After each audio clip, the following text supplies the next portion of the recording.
News பார்த்தீங்களா தம்பி?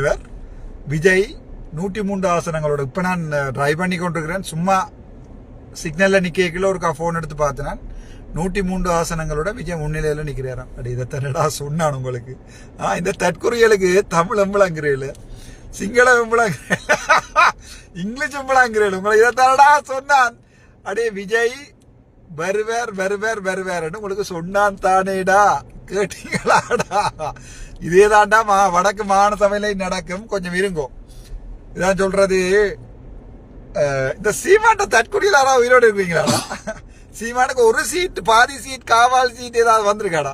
எனக்கு தெரியல. அடே நானடா, எனக்கு அவர் வரணும் இவர் வரணும் ஆசை இருக்கல. நான் சொன்னது யார் வருவினம் என்றதை நாடி பிடிச்சு சொன்னான். அவ்வளவுதான். மக்களுடைய மனச நாடி பிடிச்சு சொல்லிக்கல. எங்கட சர்மனி ஸ்ரீகாந்த் அக்கால இருந்து எல்லாருமே சொன்னவ இல்ல விஜய் வரமாட்டார், வரமாட்டார், வந்தாலும் அப்படி இப்படியாண்டு சொன்னானா இல்லையாடா? உங்களுக்கு சொல்லேக்க கேளுங்க வேண்டாம். சொல்லேக்க கேட்காம இருந்து குளாடி கொண்டு இப்ப இவன் தற்கொலைக்கு அனுப்பின காசு எல்லாம் எங்க போயிட்டு? இந்த சீமான் என்கிற தற்கொலைக்கு அனுப்பின காசு எல்லாம் இப்ப எங்கேடாப்பா? அதெல்லாம் அதுக்கு யார் கணக்கு காட்டுறது? அடே ஒருக்கா தமிழ்ல சொன்னா கேளுங்க வேண்டாம். இத்தனை நேரம் வேண்டாம் உங்களுக்கு சொல்றது.